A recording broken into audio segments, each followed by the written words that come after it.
This is episode 68 of Cinescope. And the thing about trains, it doesn't matter where they're going. What matters is deciding to get on.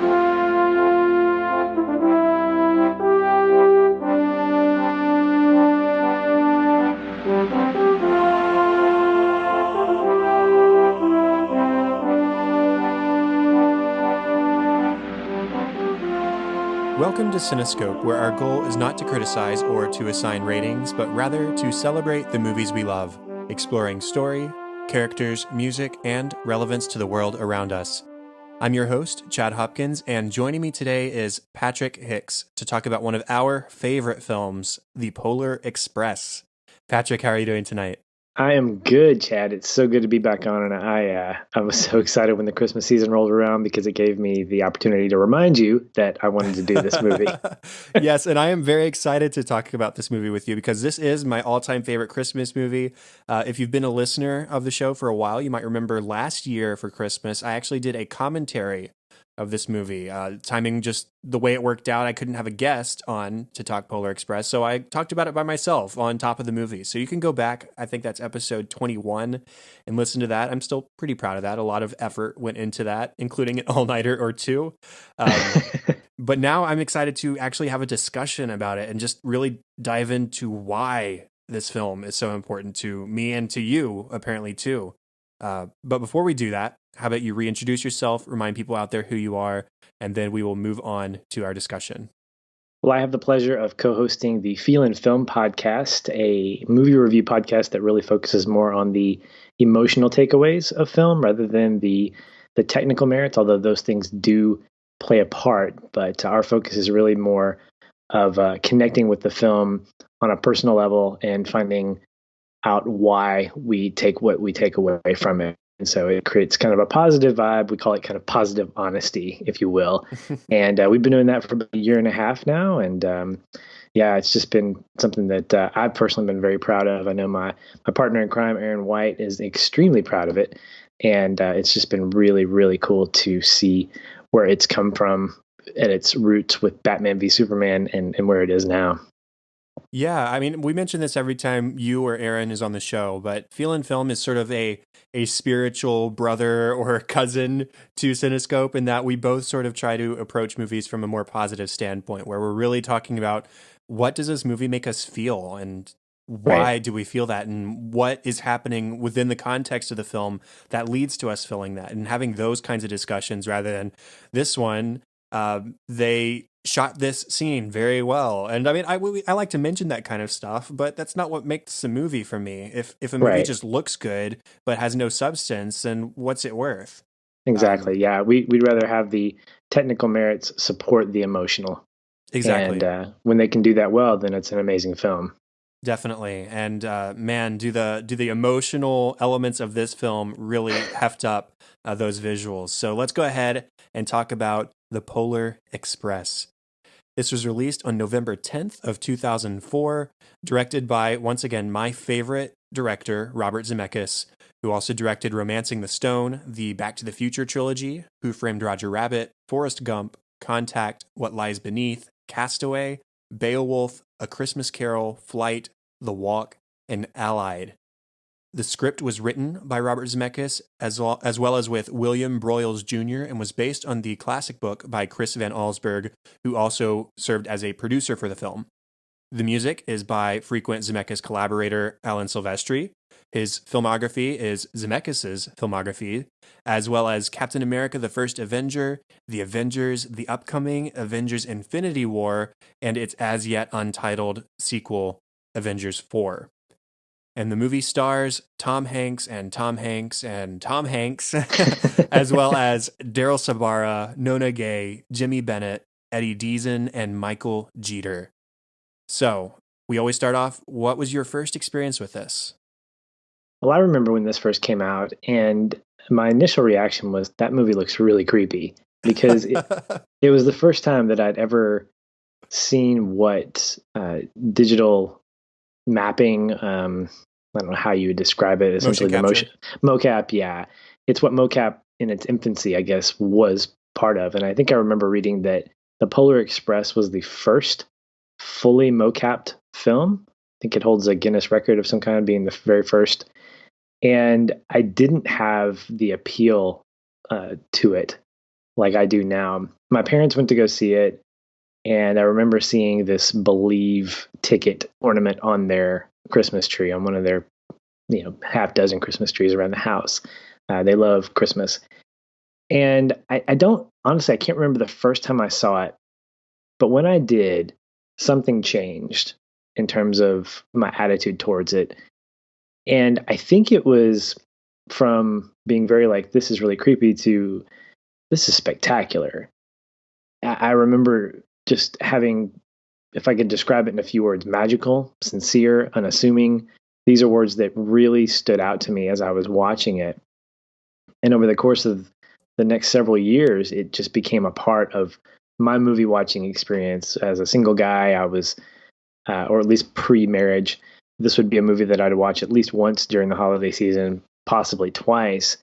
And what it's become for my family has been the second movie that we watch during the Christmas season. In terms of the order, the first being Miracle on 34th Street that we break out on Thanksgiving. But this is the one that we pop in when all of our decorations are up, the tree's lit, we have other lights around the house, and we just watch it by some like candlelight, but more like Christmas light, if you could call it that.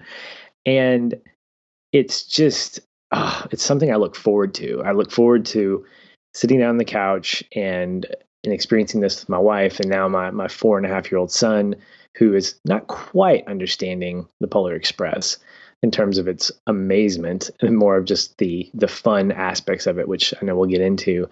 But it's just been interconnected with my Christmas traditions. And I think that's part of what amplifies it, besides my complete enjoyment of the film, the way it sits inside my Christmas traditions, because it's something to look forward to. It's something that I could talk about with pretty much anyone. It's a movie that I would recommend to anyone. It's approachable. It doesn't feel like it's, no pun intended, polarizing. But I think that it's got this appeal to it that when you can move past that mocap and kind of get used to the world that's being displayed, the world that's being built, it just becomes something altogether different, something that I wasn't expecting when I saw it, and it's just continued to grow in terms of how much I've enjoyed it. I don't remember my first time seeing the movie either. I was only 12 when it first released in 2004, and I don't remember a lot of the marketing behind it. I don't remember trailers. I just don't remember a lot of that. I do remember getting it on DVD a couple years later, probably. Don't remember sitting down to watch it for the first time. I'm sure I read the book a few times as a kid, because I remember like borrowing Jumanji from the library, which was written and illustrated by the same author, Chris Van Allsburg. I read that many times as a kid, so Polar Express was probably in that same vein. But when I did see the movie, I did like it. But one of my earliest viewing experiences is watching it with my family for the first time. I don't know if it was me trying to convince them or them trying to convince me. I don't remember, but I do remember us. It was either just around Christmas time, or it was maybe the night we decorated our Christmas tree or something like that, where we were insistent that we were going to watch this movie together as a family. So we did. And over the years, I've just grown to love and appreciate this movie so much more and more and more. It is my favorite Christmas movie, bar none. And it's my personal tradition every year to wake up early on Christmas morning to watch this before the whole rest of the family has gotten up. I usually watch it on like an iPad or something like that. I think the first year I did it, it was on an iPod Classic on that little like 3.5-inch screen. I've since upgraded, but it's that's my own personal tradition. I've done that for many, many years at this point, probably at least 6 or 7, probably longer. I'd have to look that up. Do those traditions amplify your appreciation for the movie? It's definitely something I look forward to every year, but what my appreciation of the movie mostly comes from a word you used earlier was sincerity, and I think that is A+ in describing the film, and also just the idea and the concept of belief. And finding faith in something. And Right. that's where I draw most of my attachment to the film from. And we'll definitely dive into that later. But I finally saw this movie on the big screen last year for the 3D re-release. And it was one of the most magical movie experiences of my whole life. I was the only one in the theater. I went to like a noon showing on a Wednesday or something like that. I didn't have a job at the time, so I was just like, I'm going today, this time, and I had the theater to myself. And so I got a coffee, I sat dead center in the auditorium, and I basically cried the entire time because this is just, it's that kind of movie for me. I just get so much out of this. It's sincere, it's honest, it's earnest in the same way. It's such a great movie, and I'm excited to talk about it more in depth. So, just starting with story, what about this movie, as far as story concept goes, that draws you in? Well, the first thing that I draw myself to is the tale of two stories. This could have been a movie strictly about being on this train that was capped by 5 minutes at the North Pole. And what surprised me was the adventure of getting on the train and everything that happened on the Polar Express itself. I absolutely love the roller coaster experience that I get when we are, well, I'll just go ahead and say it. My favorite scene, too, and they're very close, but I think my favorite scene is the sequence of the ticket flying through the air and seeing how it lands at different places. And there's that callback to Chris's book, the cover of his book with the wolves.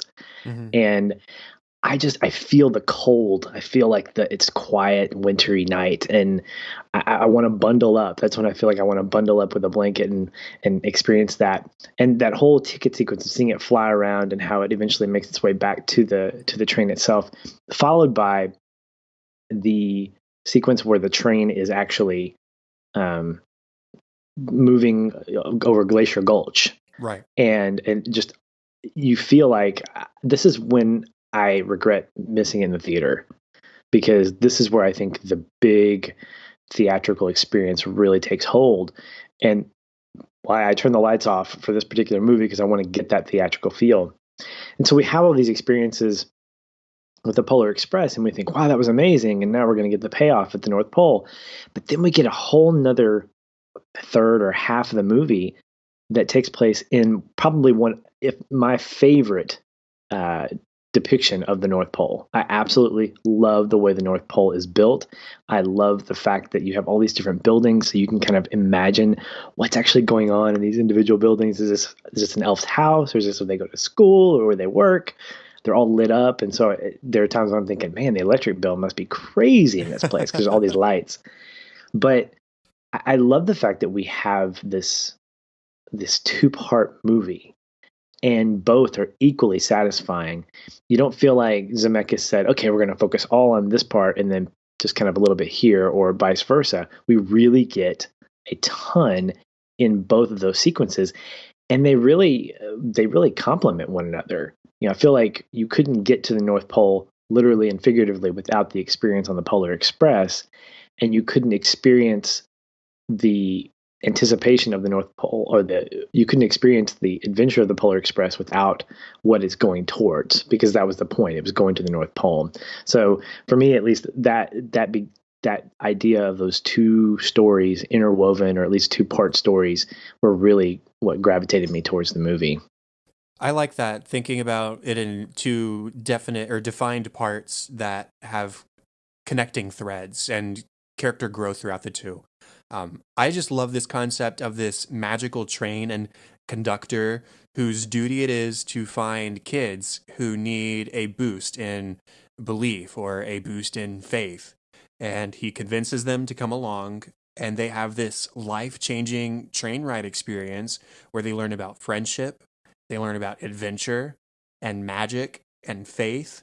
It's a transformative experience for these kids. It's not just, oh, we get to go on the Polar Express again this year, yippee, pay another $10 at the local mall. Like, it's not that kind of experience. This is a defining moment in these kids' lives.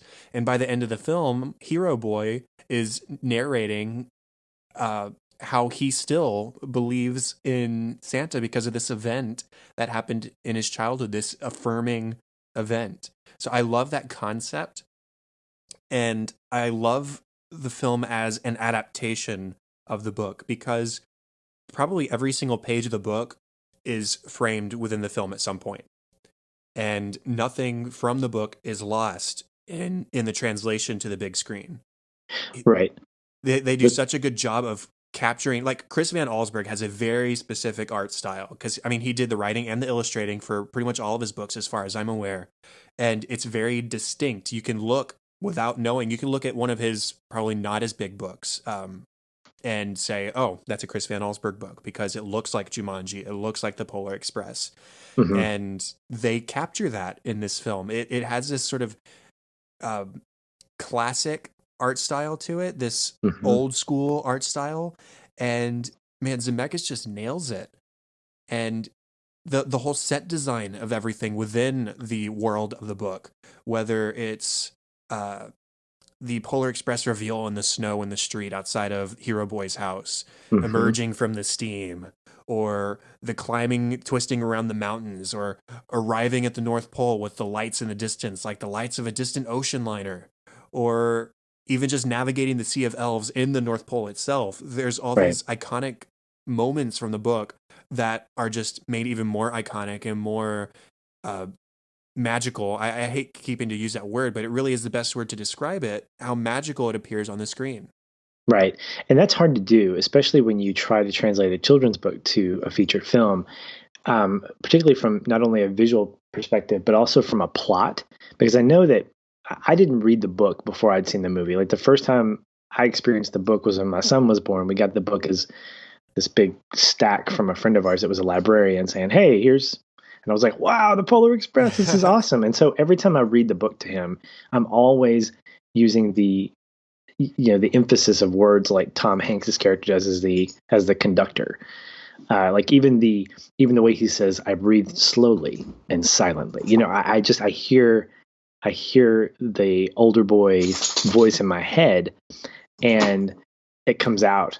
But what's interesting is that the plot itself of the book, the boy's already a believer.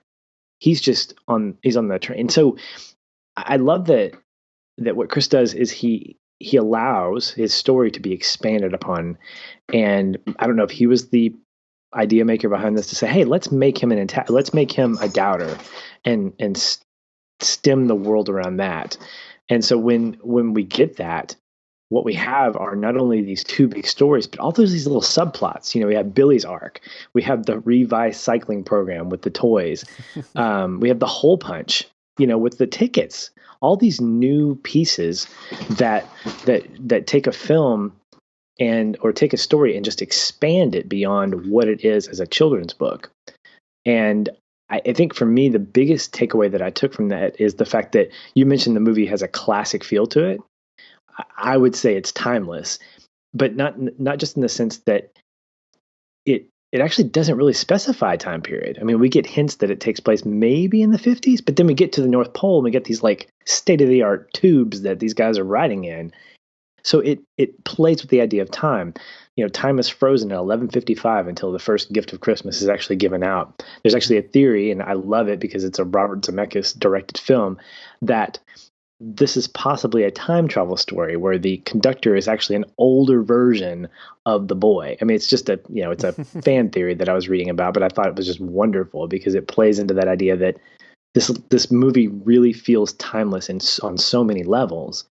So to watch it and to, like, even the fact that the kids don't have names except Billy, I think creates the sense of an everyman type story where you can potentially connect with the time period because you don't know what time period it is. You can connect with the overall story because you're not drawn to a particular person because they fit your name or they fit your personality. You're drawn to other elements in general because all these pieces are approachable. I agree. And I'll have more to say about the characters themselves in a minute, but just a couple more, just like story and maybe even visual things to talk about. You mentioned earlier the sort of creepiness factor of some of the animation, and I think that's the big drawback a lot of people have with this movie is that some people find the animation of this movie to dip a little bit into the uncanny valley, which is where they look almost too lifelike in some ways and not lifelike enough in others at the same time. And it almost is grotesque in that way to people who find it that way. I've never thought of it that way. To me, I just have to recognize how groundbreaking this movie was at the time. This was, as you mentioned, an early example of motion capture, the first one fully filmed in motion capture. And it was also a pioneer in the development of 3D movie experiences. It was released in 3D in 2004. It was pretty much like the first major movie release in 3D. And I mean, I guess we can thank or scorn Robert Zemeckis for that nowadays with the reign of 3D over our wallets.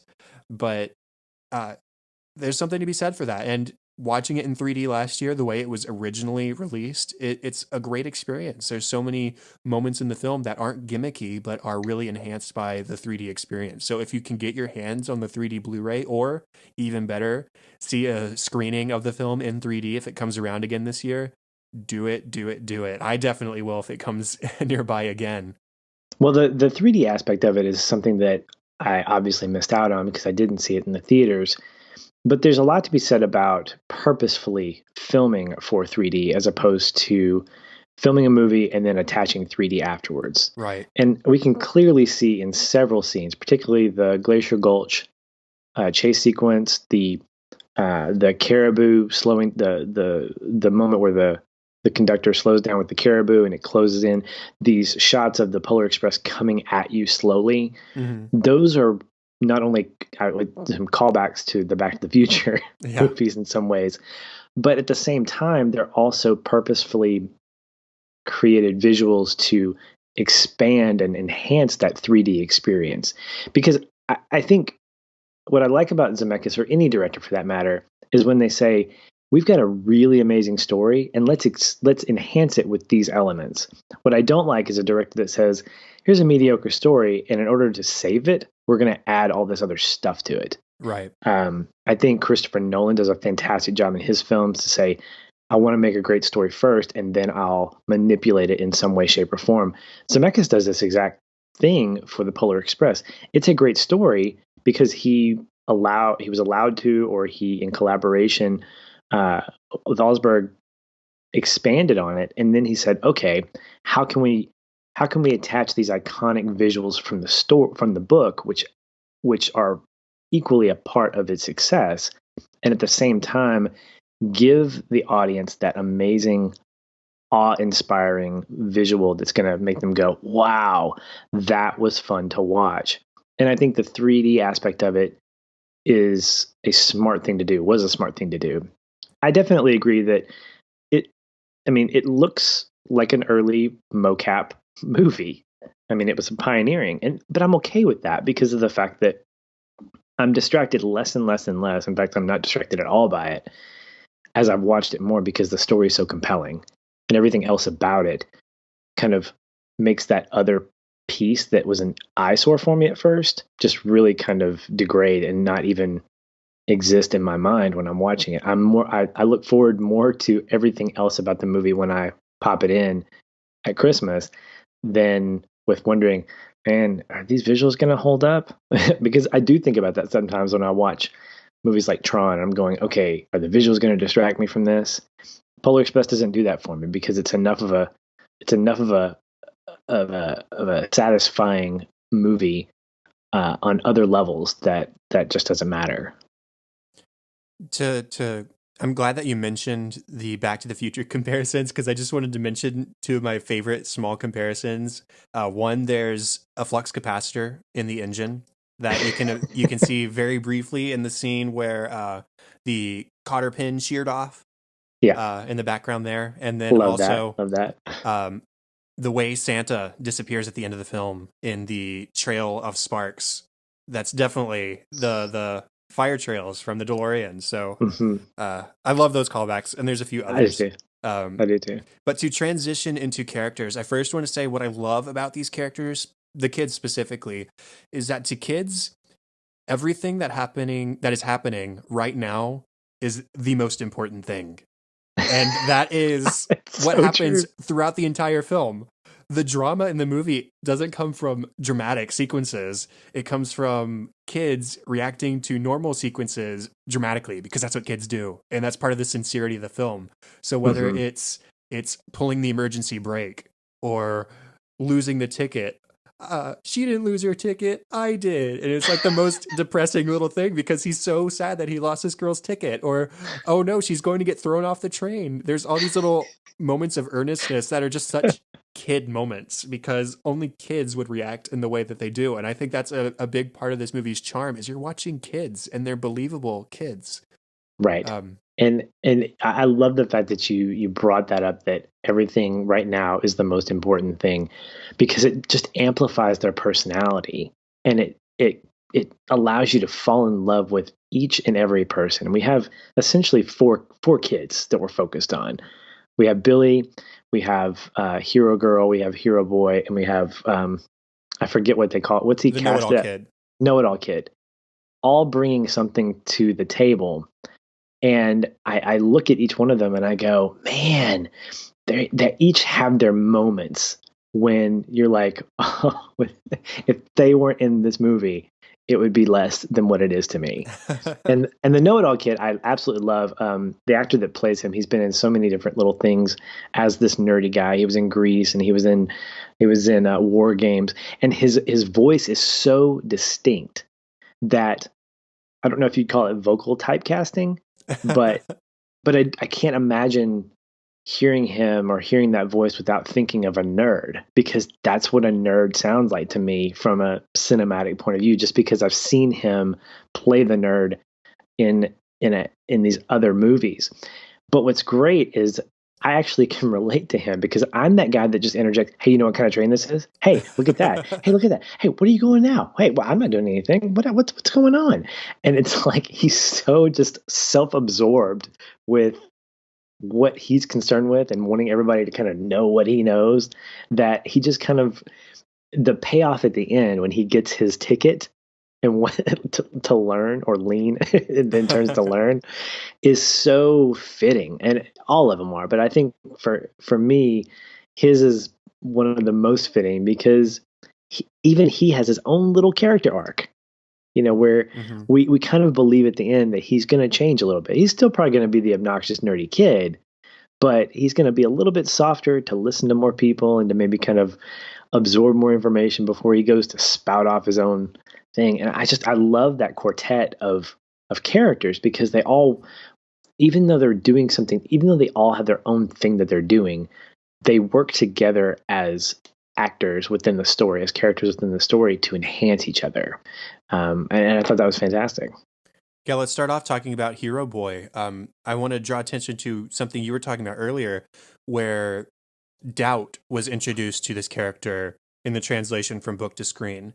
The opening monologue of the film is almost word for word from the book, but there's one key change. And I mentioned this in my commentary last year as well. But in the book, it says, a sound a friend had told me I'd never hear. But in the movie, it says, I was afraid I'd never hear, talking about the bells from Santa's sleigh. Mm-hmm. And by making this change, they changed the Hero Boy's motivation from proving a friend wrong in the book to proving himself wrong. He was afraid that Santa wasn't real. He didn't necessarily want that to be true, but based on his own research, based on what he's heard from other people, based on all these things, he has surmised that there's no way that Santa can be real. And so he's doubting that, and he's afraid that he's past this time in his childhood where you can believe in Santa. Mm-hmm. And he's just this skeptical by nature character, unlike in the book. That we have to have some sort of conflict for the character, and this is his. He's skeptical. Right. even when they first board the train and they pass Herpelsheimer's and all the kids are so excited, they're out looking at the toys. And the first thing he does is he seeks to disprove the Santa that's in the window. He finds the gear in his back and he nods his head, makes his face. Yep, I knew it. There it is again. The man trying to convince us that this guy is real and he's not. Sort of that kind of mindset. Yeah. And it's just this fascinating character trait where this kid, he doubts everything. He doesn't have 100% belief in anything that he can't see or prove with his own eyes. And I really like that growth that he goes through with that character flaw throughout the film. He is a character that what makes him different, and I think I won't say what makes him different. I look at him and I see a guy who wants to believe. And I think that's the key right there. Because we could have been introduced with a character who is spiteful, who wants to prove everybody wrong. And he articulates that a little bit with his little smirks and grimaces and things like that. But he still gets on the train. And he still asks the questions to the ghost, and you get the sense that he doesn't want to doubt. He wants this to be true. And, from a biblical standpoint, it reminds me a lot of Thomas, who's a character in Scripture that says he wants to believe. I want to believe that you are the Christ. I need to touch the hands and feet. I've got to see it. And I'm always going to be drawn to that aspect of his character because of that just almost deliberate reminder. I don't know if Zemeckis was doing that intentionally, but for me, he reminds me a lot of Thomas in that regard. But I love the fact that we don't get a pessimist. We get a distant optimist, or maybe a realist at this point. Mm-hmm. Because he doesn't seek out to prove people wrong. He doesn't he doesn't try to squelch anybody else on the train's fun. He doesn't go and say, well, you know what? Santa's not real. Whatever. You're dumb. Because I think that kind of motive would have been kind of crappy way of kind of moving the story along. Because from the very beginning, we get both a sense of desire to believe and a realistic kind of presence that he has of proving that Santa's not real. So we're kind of in the story with him. We're more empathetic towards him as a character is what I'm getting at, as opposed to just saying, oh, we're going to see him and his heart change. No, his heart wants to change, but he just doesn't know how to get there. And the Polar Express helps him in obviously a lot of ways to get there. But I felt like that was different than what we get from other non-belief to belief stories, whether it's spiritual or otherwise, going from pessimist to optimist, that kind of thing. His catchphrase is, "Are you sure?" Not "You're wrong." It's right. Are you sure? Like, what proof do you have? What certainty do you have that this is fact, that this is something that you believe? He has to make these leaps of faith throughout the film. The very first one that I think he really makes, well, first off, there's jumping the train from the last cart to the caboose, where he's trying to give the ticket back to the hero girl. That's his first literal leap of faith. But his first leap of trust in something is when they need to stop the train because the caribou are coming up, and she says the engineers told me that this is the brake. He says, well, this one looks like a brake. Are you sure it's not this one instead? Like, come on, what is it? Are you sure? Are you sure? And she was sure, but then he introduces doubt into the situation, and she's no longer sure. And that first leap of faith he takes is, okay, I'm just going to trust that she was sure, or trust that she was remembering correctly. And he does it, and it was right. And so he learns then, okay, I could start to trust a little bit better. I can start to believe a little bit better.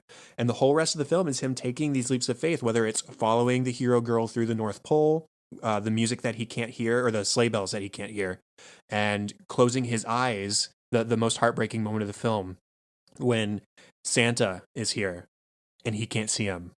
This is the first moment in the film where he can't see something with his eyes and prove that it is or is not real. And he is at the verge of tears. He's crying. I can't see him. I can't see him. And then the bell lands at his feet and he picks it up.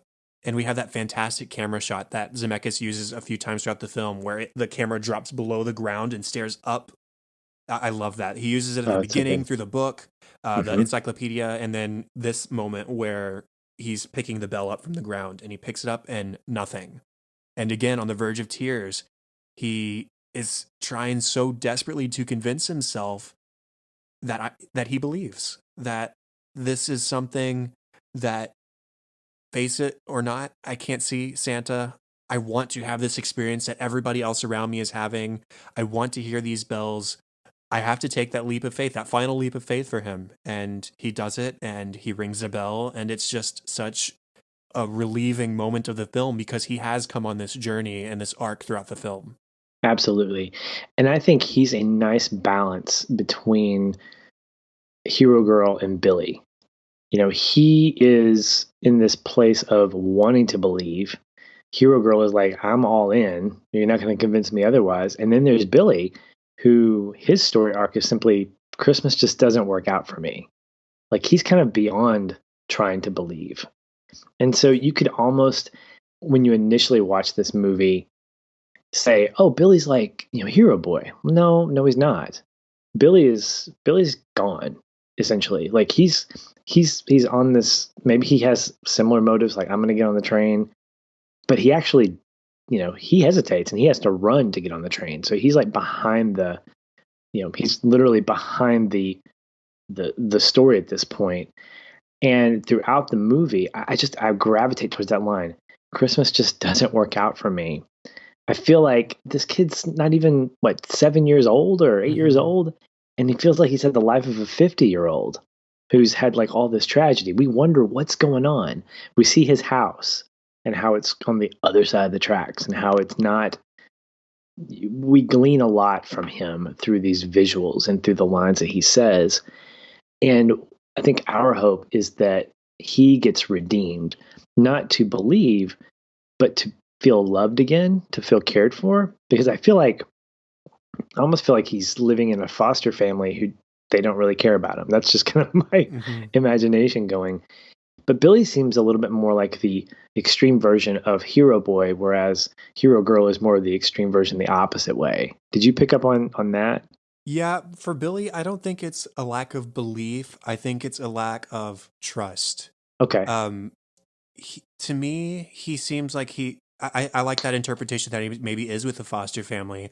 I just was thinking lower socioeconomic family that maybe just can't afford a lot of what Christmas has to offer. We see his house and it's stark, it's barren. There's no Christmas decorations or anything. It's dark. He doesn't appear to have a great home life, whether it's foster home or they're just poor or whatever. He's alone. He's on the other side of the tracks, as you mentioned. So he doesn't have neighbors, nearby kids. You have Hero Boy who lives in this big friendly neighborhood, presumably with other kids who go to the same school. And then you have Billy who lives on the other side of the tracks by himself. And Christmas doesn't work out for him. And there's no decorations and there's no lights. And he has to learn over the course of the film, trust and friendship. He's hesitant to leave with Hero Boy and Girl once they get to the North Pole because of his past Christmas failures and his own doubts. I think he's worried about being forgotten. And if he doesn't come across Santa, if he doesn't take that risk of being forgotten by Santa, he can just rest assured that maybe he hasn't. Does that make sense? Without it's almost he wants doubt. He doesn't want it to be confirmed that Santa has forgotten him. And that's why it's so important that Billy is named versus all the other characters in the film, is because at the roll call at the end of the film in the North Pole, Santa comes up and he calls Billy by name. Says, Billy. Yeah. It is Billy, right?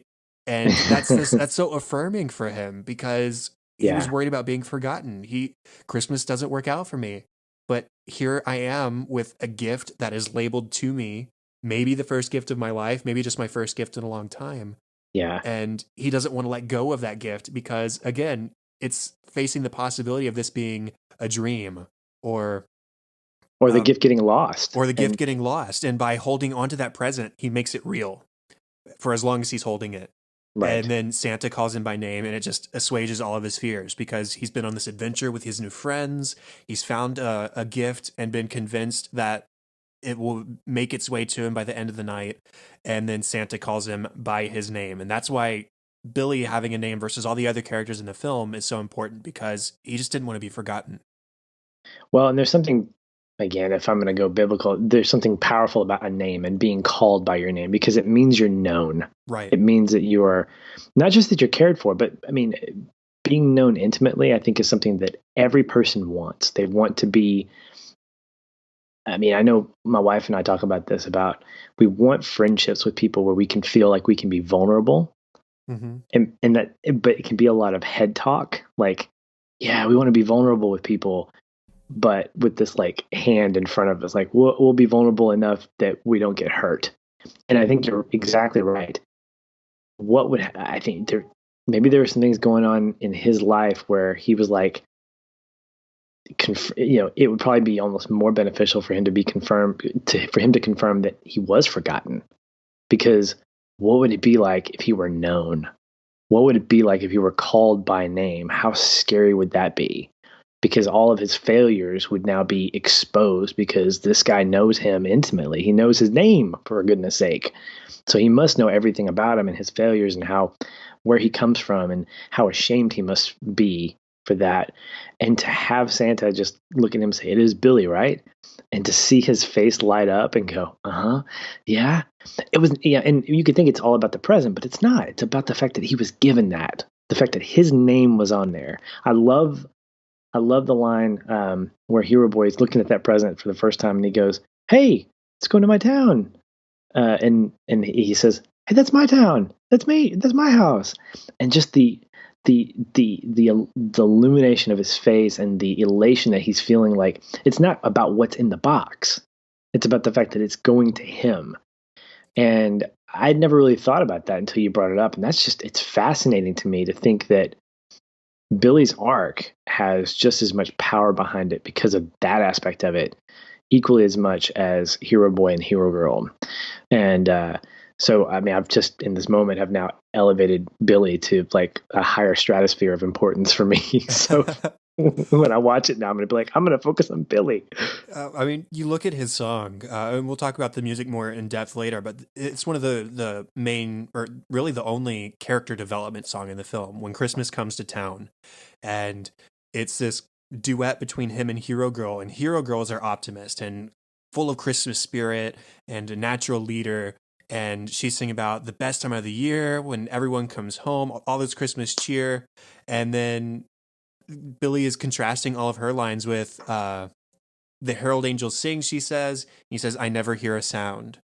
It's just this stark contrast where their lives are so different because he doesn't have this Christmas experience that everybody else has. And it's sad, but we do get to go on that journey with him where he learns to trust on and rely on and count on others to be his friends, to not forget him, and to just be a little bit more confident in himself going forward.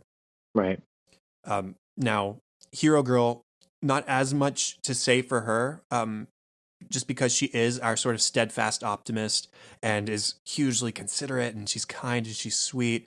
And I mean, like from the very moment we see her, she's greeting Hero Boy with a smile. And then they have the hot chocolate song not long after that. And she puts aside a chocolate for Billy and wants to go take it to him in the caboose. And then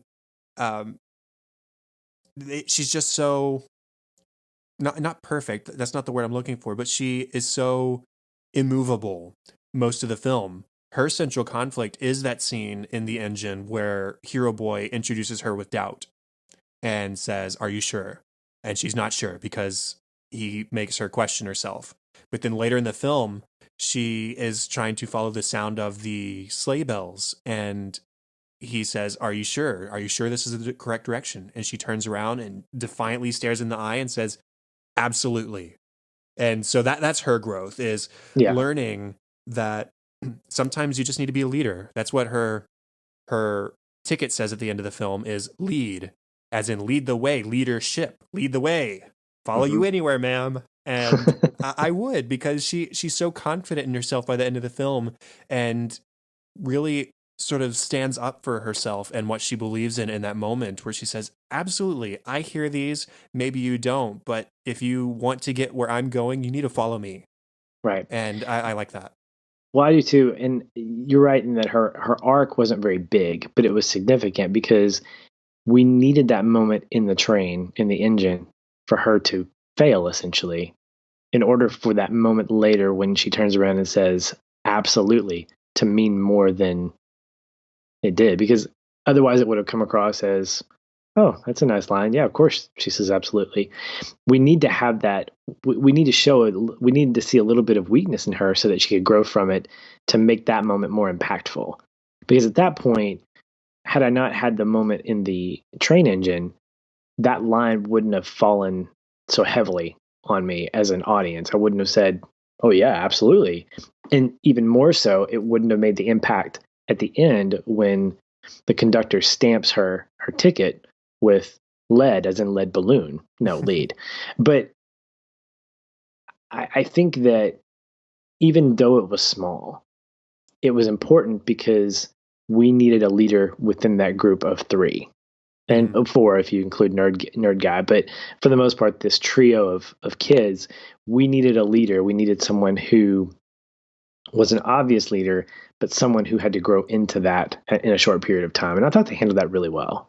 I think so too. Now let's talk about the Tom Hanks trifecta within the film of the conductor, the hobo ghost, and Santa. What do you have to say about him? Well, he's just wonderful. Tom Hanks as an actor is by far one of my favorites. He seems approachable in terms of like I could have lunch with him and we could just talk about acting and life and how just funny his family life is from the things that, whatever. But I have to believe that he just jumped for joy at the possibility of taking on this role. And yes, you had the big three, but you had your supplementary characters like the dad, of course, and then the narrator of the hero boy. But yeah, you're right. For the three that were prominent in the film, the more I watch this, the more distinct those characters become. Because while I see Tom Hanks in all three of them, I mean, yes, there's definitely obviously the conductor for sure, a little bit less so in Santa, and then even less than that in the ghost hobo. The way in which the personalities differ between each one of them, the separation time-wise when we see one towards when we see another, it completely allows me to separate those characters and allow me to focus on them as characters instead of, oh, this is Tom Hanks and this is Tom Hanks and this is Tom Hanks, which says a lot not only for the way in which the story was constructed, but also with Tom Hanks and how he's able to manipulate his voice in a way that matches these characters. I'd like to believe in some ways that the characters were drawn and crafted around his voice for each one of them. I'd like to think that he said, here's what I'm thinking for the hobo, and here's what I'm thinking for Santa. I mean, obviously Santa's pretty easy to, to illustrate, but the hobo and the way he talks like this, with a little bit of, it's like he's got something in his throat. They create this character around that voice. And as a fan of voice acting, as someone who in my wildest dreams would love to do voice acting, that just it impresses me beyond belief, because that is a form of acting. And when you can get an emotion vocally to translate into a mocapped visual, that's amazing to me. And I don't know that I'd want anybody else but Tom Hanks to do that. Now, in terms of vocal stylings, I think Mark Hamill's making his way up the list for me in terms of the way in which he varies his voice, but I would not want to see him in a movie like this. I think Tom Hanks as an actor brings a warmth to these characters. He brings a sense of sincerity to it, because I think the characters he plays, you got Forrest Gump, another Zemeckis directed film, you know that about him as an actor. You know that about him as a comedian, that he has this approachability. And all three of those characters in their own ways, have that approachability that he brings to each one of them. Yeah, I have no concerns or problems with identifying and keeping the characters separate as far as the ones that Hanks portrays.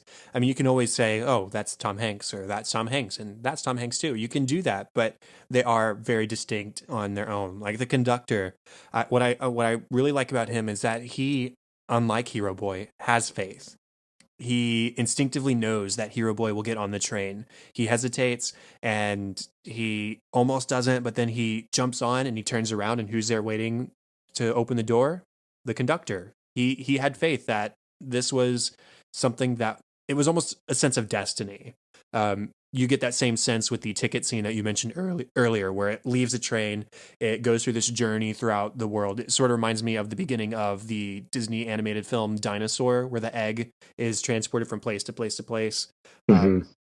It's a sense of destiny, and the fact that the conductor knew that Hero Boy was going to make the decision to come on board after all, lends credence to that idea of destiny for this character a little bit. Not that he has this grand plan for this character, not that he's like the hero of the world. It's just he's got something that he needs to accomplish that night, and he does it.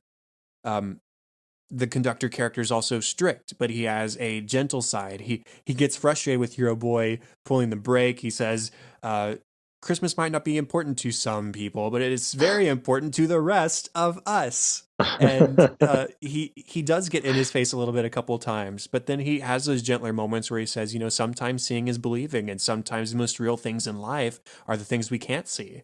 Right. I love that line, and I love that this character is teaching him to have a little faith sometimes. He even makes reference to the possibility of the ghost character. Mm-hmm. The Hero Boys come across him at this point, and this hobo ghost sort of served as like an inner monologue for Hero Boy, where he was voicing all of his doubts out loud and sort of amplifying them to the point where he's on the top of the train and he's trying to wake himself up because he thinks this is all a dream. Mm-hmm. There's not conflict between the conductor and the hobo characters, but they sort of encompass different ideas, where the hobo is emphasizing the doubt and the conductor is emphasizing the faith, but they build together to Mm-hmm. prove each other. Right. I like their marriage Mm-hmm. together as characters, because what I think you're doing, I think they represent, I don't want to call them extremes, but more definitive states of what they're trying to do. A definitive state of doubt, a definitive state of faith. And I think they're just sort of symbolically pressing Hero Boy into this place of saying, you got to choose, you got to find your own, level, your own range of what faith is and what doubt is and what that means. And I agree that the conductor, there's a sense of not empathy that he has towards these kids, but I think there's a sense of he's stern, but he's approachable, because we get that after the train has started taking off and he says, "Take your seats, police." And then he goes, "Does anybody want refreshment?" And then it leads into hot chocolate, and you see him just dancing all over the place. Then there's right after they've done, I believe, Glacier Gulch, and they're going up the spiral mountain. Mm-hmm. And he's telling the story to these kids, like, yeah, when I was young and I was riding this thing, I almost fell off the train, but something caught me. To be able to tell a story like that to these two kids, I mean, you're kind of being a little bit vulnerable yourself as an adult. I mean, he has no reason to tell them this story, but he's created a connection with them. Not that they're best friends or anything, but there was something interesting about that moment where we get a little bit of sincerity in the conductor. He always had it, but we get that sense of, hey, he cares about not just getting there and getting his task complete, but he cares about the passengers too. He cares about these kids, and he lets them know, you know what, I was a kid once too, and I got to experience this stuff just like you did. Even when the first gift comes to fruition, and you see him take his hat off, which you never expect him to have a bald head, which I always thought that's funny. But then you can't kind of tearing up, and because this means something to him as well. Again, it wasn't about completing a task necessarily. It was about Well, it was about completing something, but it was something meaningful to him that he had experienced before and that he knew was important to these kids. So I really like the fact that his sincerity kind of expands over the course of the film. He becomes more of a character that we can sympathize with or get behind and kind of root for, I guess. I don't know if that's the right word. But seeing him contrasted with the hobo is interesting, like you said, because they are different. And I think they're meant to be different. And they're meant to be this ping pong uh, game with Hero Boy as the ball going back and forth. Okay, yeah, he makes a good point. You should doubt. Seeing isn't. If you can't see it, you can't believe it. And then you have the conductor who's saying his stuff, and so it just goes back and forth. And so we're back and forth with him, and so it makes his growth that much more important. What I think is interesting about the hobo ghost is that I don't think his goal is to make Hero Boy doubt. I think his goal is to make Hero Boy ask the question and to consider the alternative. Because if his goal is to make him doubt, I don't think he would have shown his face. I don't think he would come back to save him multiple times. I don't think that would happen. I think he is saying, seeing is believing. Am I right? Almost a little bit of snarky edginess to it. Like, this is what you believe, right? Well, I'm going to stick around and see if you continue believing that. Right. Because I can't be explained by just sight. Right. So I like that side of his character as well. And I am glad that you mentioned the scene where the conductor tears up a little bit, because it shows that this is still special to him as well as an adult. And it can be special for you as an adult. This isn't a film that is preaching strictly to children. This is a film that is giving a message to all ages, from the kid's age to the conductor's age and beyond. And then just speaking to his portrayal of Santa, I don't have a whole lot to say about him, but it's such a gentle portrayal. I love how he's tall and he's pristine and he's classic looking. I wrote down in my notes, he's almost like a Santa dad. He's just this kind of character that I'd be comfortable being around. And a large part of that is because it's Tom Hanks, but also I love the styling of the character and his manner of speech, the slightly slower pace to which he speaks and the gentleness he uses when talking to any of our characters. Yeah, he's not my favorite portrayal of Santa, but he's up there. And for those reasons you just mentioned, the classic look, as well as that slow, gentle, it's going to be okay. Let's have this fellow right here. And even at the end where we have the reveal of the bell, it says, again, I go back to the book. When I read it to my son, I drop into that Santa Claus voice, because in the book, there's a line that's reversed from the movie, and I actually I match the movie. Like I don't, because I know the line that well, and it's when he goes, "Better fix that hole in your pocket." Signed, Mr. C. It's just, it is definitely overdone, but it's overdone for emphasis to just articulate that this is Santa, this is classic Santa, and I love that he didn't overdo it. I don't know if I remember, did he ever say ho ho ho? I don't think he ever did he? I mean, he has the gentle ho ho ho-esque laugh, but it's more like a natural laugh. It's Santa not chuckle. Yes, exactly. It feels natural, and that's what I think attracts me to that version of Santa Claus, is that it feels natural. He doesn't feel like a fart. He doesn't feel like a parody of what Santa should be. And I think that's why he fits into this gentle, sincere, honest world that Zemeckis and company have created. And I think that's what makes it really good. Let's talk about the music now. So the very first thing I wanted to note was that Silvestri uses the character songs once or twice as like instrumental leitmotif, where he uses like Billy's song, When Christmas Comes to Town. The very first time we see Billy, we hear small snippets of that song playing in the background. And so I love how these characters are introduced. There's several main themes. There's that one. There's the Believe theme that we hear the lyrics for in the end credits. That is the main theme of the song, and it's sweeping and it's gorgeous.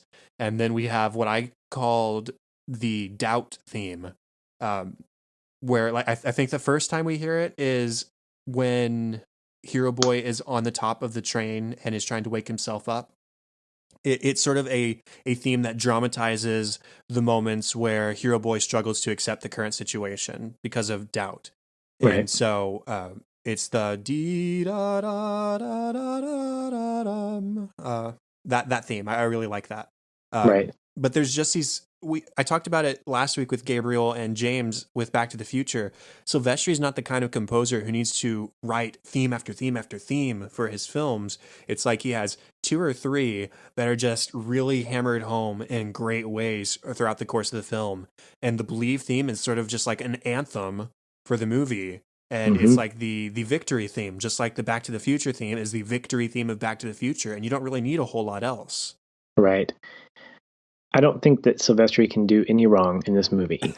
And I mean, he is one of my favorite composers. The thing that I gravitate towards is the sense of timing that he has of when he uses certain pieces of music. And I'll just pull the Believe theme out because it's used the most prominently.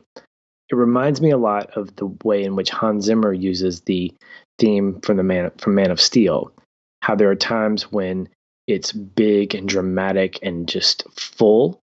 And then there are times when it's pulled back very just tenderly.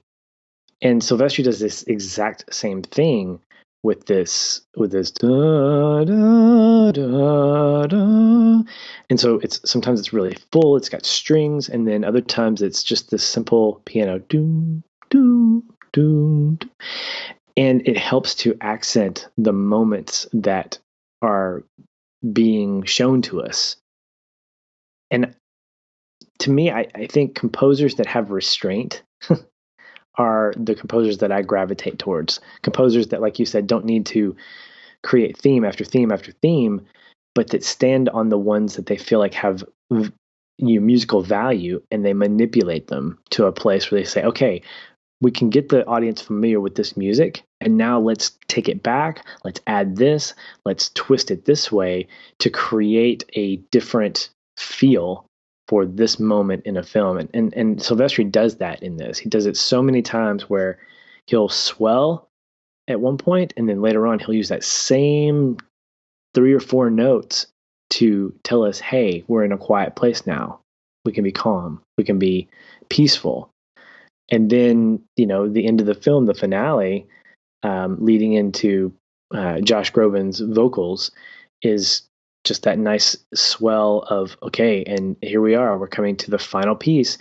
And then we can go, and there's like this, almost like this emotional sigh that I get whenever they run that last shot and the credits roll. So I think Silvestri is fantastic at being able to help manage my emotions with his music because they fit so well with the moments in the movie.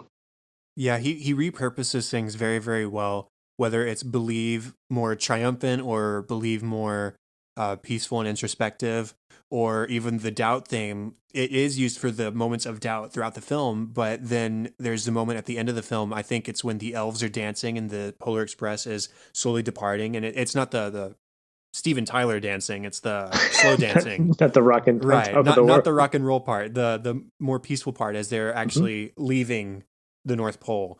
And he uses that doubt theme there, but it's repurposed. Obviously, that's not a moment of doubt. That's the resolution of the doubt in a lot of ways. So I like how he repurposes. I like the North Pole music in general, whether it's Santa's arrival fanfare or whether it's the elves' Spirit of the Season tune or just the hodgepodge of Christmas carols as Santa is flying around the space, and then all of a sudden the mystical silence of his departure where the trail of sparks is left and it's just silent as the sparks rain down and everybody stares up, and it's this beautiful moment. And then they cheer, and then it's Steven Tyler. But fucking on top of the world. Exactly. Yeah. There's definitely. Go ahead. I was gonna say there's just. I don't know that there was a part of the film where music didn't not fit, and I was drawn, especially initially when I first saw the movie, to, of course, When Christmas Comes to Town, because what makes that moment so beautiful to me is you have the Northern Lights in the background, and you have the train, as this ambient noise, and then you have Billy, or the singer, going la la la la la la, and it's echoed, and it's just very like, anytime a kid sings, I get goosebumps, because children singing, or a singular child singing, is just so beautiful if it's done right. But most of the time it is. And then you get into this child's duet, where you have these contrasting lyrics that says so much about these characters, but it's just a beautiful song. I mean, it's one that I like listening to on its own. I don't have to have the scene with it. The scene is amplified because of it, and everything, the context surrounding it, but it's just a beautiful song. One that I just enjoyed listening to on its own. It's kind of like with Broadway musicals. I'm listening to one, the soundtrack to Dear Evan Hansen. I've never seen the musical. It's a brand new one, but I want to see it because the soundtrack is so inviting, because it tells a story, and that song does that. It tells part of the story that gets me intrigued, and while beautiful to listen to, I also like, it makes me want to watch the movie. My final musical thought is that I like that this is a musical film without being a song and dance film, because it's just not a movie that needed it. So it's nice that the songs are either just pure fun, like Hot Chocolate, or the main theme, not Believe, but the actual Polar Express. It's a magic carpet on a rail, never takes a rest. That one, as they entering the North Pole. So those fun stuff, or it's the big character development songs like When Christmas Comes to Town, or the instrumental version of Believe that leads to the lyrical version that we hear in the end credits. So I like that it has its music is very important to this film, but it's not a strict through musical, because it just didn't need to be. So I like that. I agree. Now, as far as relevance and takeaways go, I think we've done a pretty good job of covering a lot of them as we go. But what's your big one as far as this movie goes? Well, my faith and where I come from, obviously, is informed by this movie and the idea of what does it mean to believe. I was reading on the IMDb trivia page, as I'm prone to do when I watch a movie, and I wanted to read this one thing. This was, I don't know who wrote this, so I can't give credit, but essentially it was a comment that this idea that says Santa Claus, the conductor, and the hobo potentially represent the Holy Trinity, and the trip to the North Pole is the test of the hero boy's faith, since he expresses some doubts about the existence of Santa Claus, who stands for God. The conductor symbolizes Christ, who continually tries to keep the children inside the train and ensures that the locomotive will not deviate, meaning that he guides the Christians on the right path. And finally, the hobo is the incarnate of the Holy Spirit, in reference to the fact that he is a spirit who guides the hero boy, continually testing his faith and giving him options. I can't fully agree with that entire premise, but I love some of the things that stand out. The fact that you have this trinity, you have these three individuals, the conductor, the hobo, and Santa, all individually working together to guide Hero Boy into a place of genuine faith. And like you mentioned, the hobo wasn't there to make him doubt or to enhance his doubt, but to get him to ask why he doubted or why he doesn't believe. And I think that gets to a place where, as someone who doesn't believe in something, or someone who's struggling with belief in something, the desire to want to believe, I think, is different than someone who just chooses not to and is pessimistic about the world of the people who do believe that certain thing. So I definitely agree that there's a trinity of characters here. I don't know that I would necessarily box them into Father, Son, Holy Spirit, at least not without further kind of looking in and maybe trying to research a little bit more. But I definitely think each individual represents a form of Hero Boy's journey of faith to going from doubting with hope to believing without doubt. And so as I look at that and I kind of apply that to my life, I think, you know what? That's kind of that's what my world is, of constantly ebbing and flowing, and how my faith waxes and wanes, and it's kind of up and down here and there. But I have a trinity of individuals of God, Jesus, and the Holy Spirit that are guiding me to be able to feel safe asking the questions, to say, I don't know if this is true, but I'm going to choose to trust in this Trinity to guide me and to help me work through this. And so there's this kind of this weird safety net for me of saying, if I have these three individuals as an umbrella, I can live in a world of speculation. I can live in a world of just kind of trying to figure stuff out and not feel like I'm losing my faith, but I'm exercising my faith and I'm working out my salvation with fear and trembling, as Paul would say. And in this movie, in some ways, articulates that for me.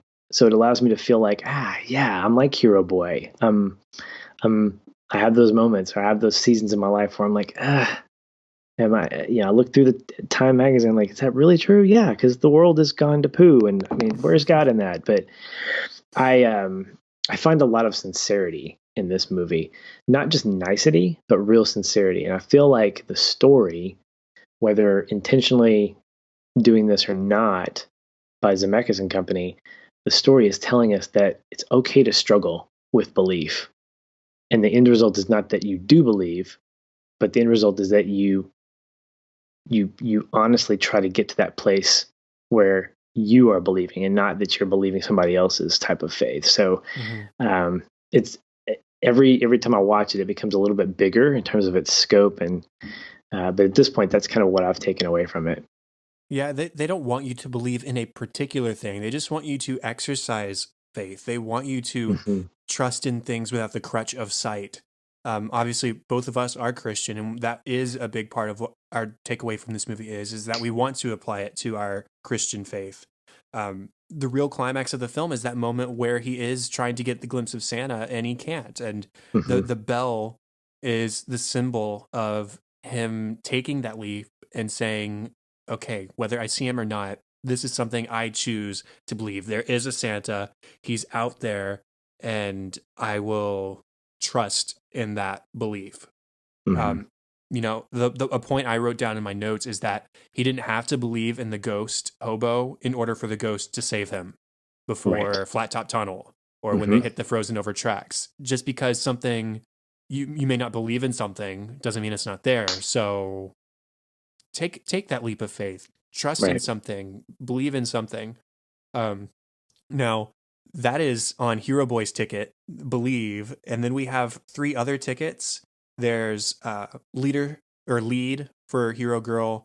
And we've already talked about that, being a confident leader. Don't let those in your charge give you doubts or take you away from your firm stance. Take that firm stance, believe in it, stick with it, lead people through.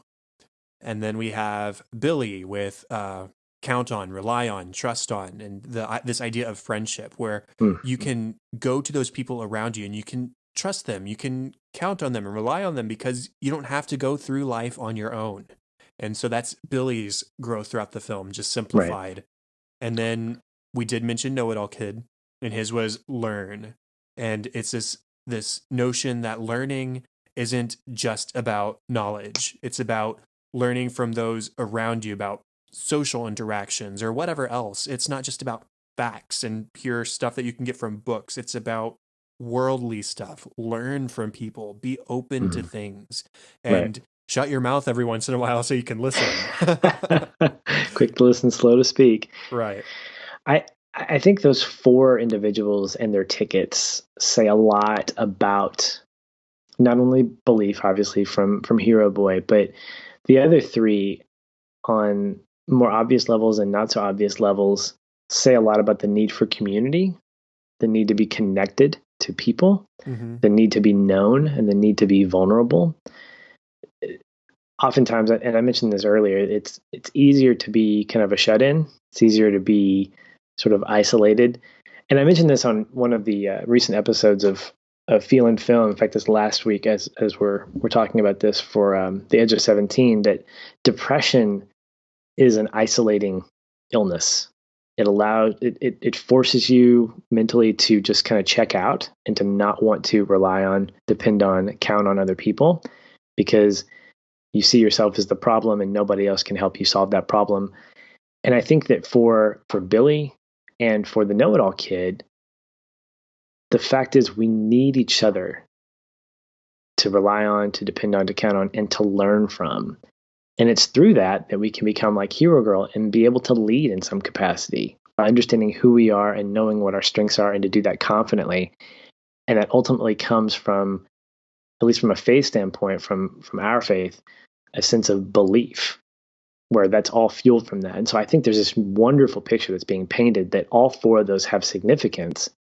There's not there, you could create a hierarchy, but I think each one of those has value in terms of our connection with God and our connection with people. But those three individuals specifically, outside of Hero Boy, really call attention to the fact that it's about being connected that really matters. We have to be connected with each other in order for our lives to count, because if we're not connected to people, we can't lead. We definitely can't rely on, depend on, or count on.